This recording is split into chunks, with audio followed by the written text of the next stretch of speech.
Okay, so this is going to be chapter 1 in Number the Stars by Lois Lowry.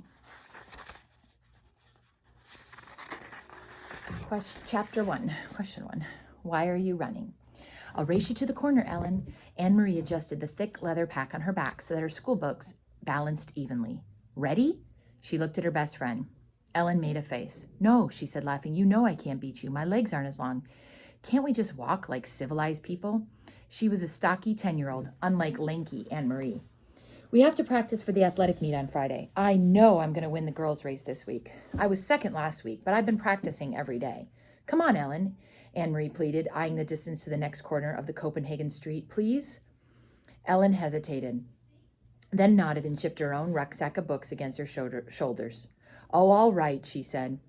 Go, shouted Anne-Marie, and the two girls were off, racing along the residential sidewalk. Anne-Marie's silvery blonde hair flew behind her, and Ellen's dark pigtails bounced against her shoulders. Wait for me, wailed little Christy, left behind, but the two older girls weren't listening. Anne-Marie outdistanced her friend quickly, even though one of her shoes came untied as she sped along the street called Osterbrogade, past the small shops and cafes of her neighborhood here in the north and northeast Copenhagen. Laughing, she skirted an elderly lady in black who carried a shopping bag made of string. A young woman pushing a baby in a carriage moved aside to make way. The corner was just ahead. Anne-Marie looked up, panting, just as she reached the corner. Her laughter stopped. Her heart seemed to skip a beat. Halt! The soldier ordered in a stern voice. The German word was as familiar as it was frightening. Anne-Marie had heard it often enough before, but it had never been directed at her until now. Behind her, Ellen also slowed and stopped. Far back, little Christy was plodding along, her face in a pout because the girls hadn't waited for her. Anne-Marie stared up. There were two of them.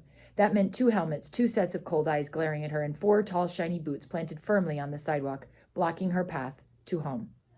And it meant two rifles gripped in the hands of soldiers.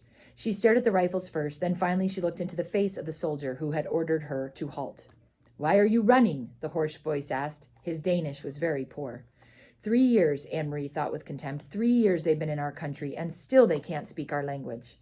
I was racing with my friend, she answered politely. We have races at school every Friday, and I want to do well, so I... Her voice trailed away, the sentence unfinished. Don't talk so much, she told herself. Just answer them, that's all. She glanced back. Ellen was motionless on the sidewalk a few yards behind her. Farther back, Kirsty was still sulking and walking slowly toward the corner. Nearby, a woman had come to the doorway of a shop and was standing silently, watching. One of the soldiers, the taller one, moved toward her. Anne-Marie recognized him as the one she and Ellen always called in whispers the giraffe because of his height and the long neck that extended from his stiff collar.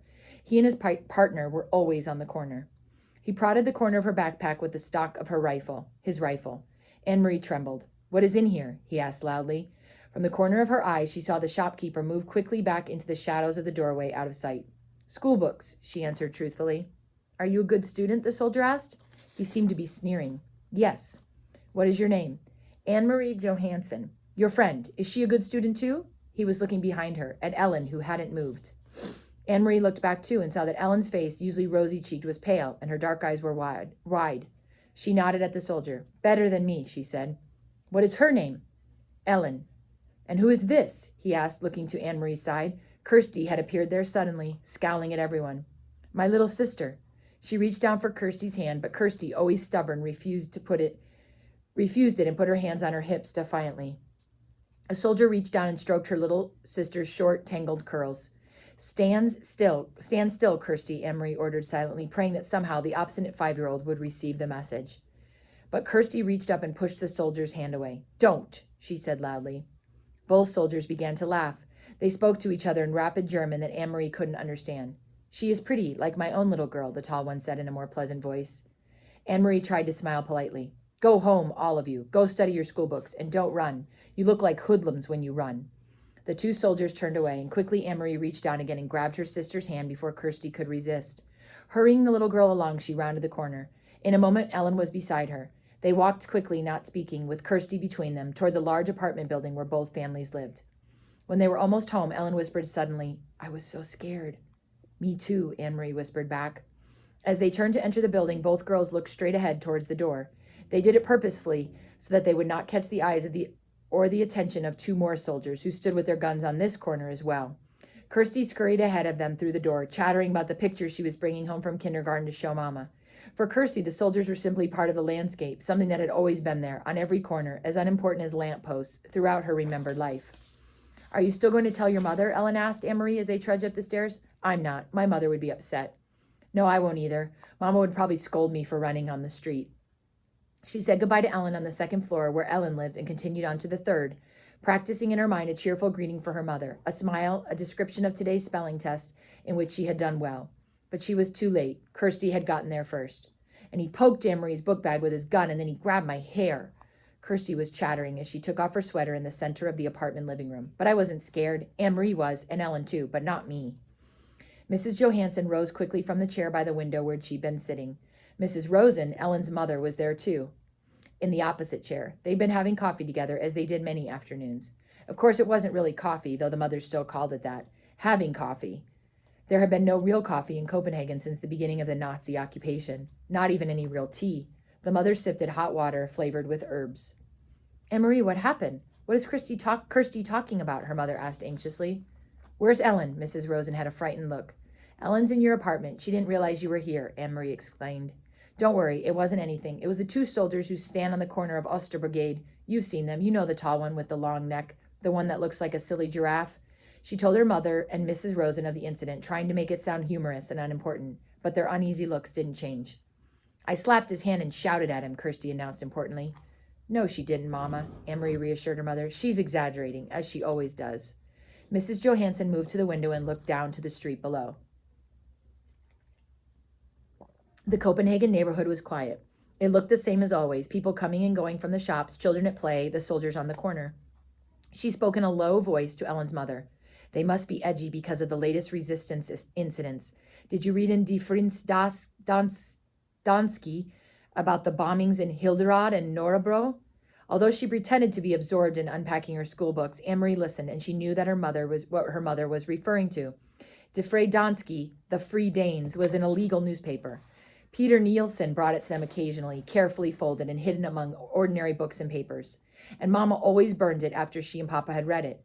But Anne-Marie heard Mama and Papa talk, sometimes at night, about the news they received that way. News of sabotage against the Nazis, bombs hidden and exploded in the factories that produced war materials, and industrial railroad lines damaged that the goods couldn't be transported.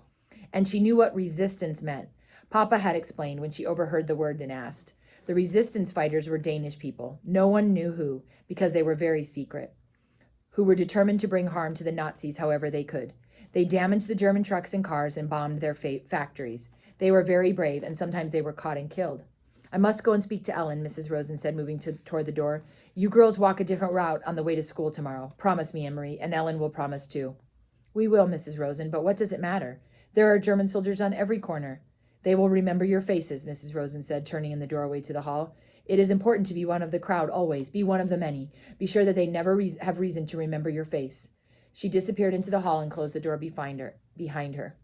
He'll remember my face, Mama, Kirsty announced happily, because he said I look like his little girl. He said I was pretty. If he has such a pretty little girl, why doesn't he go back to her like a good father?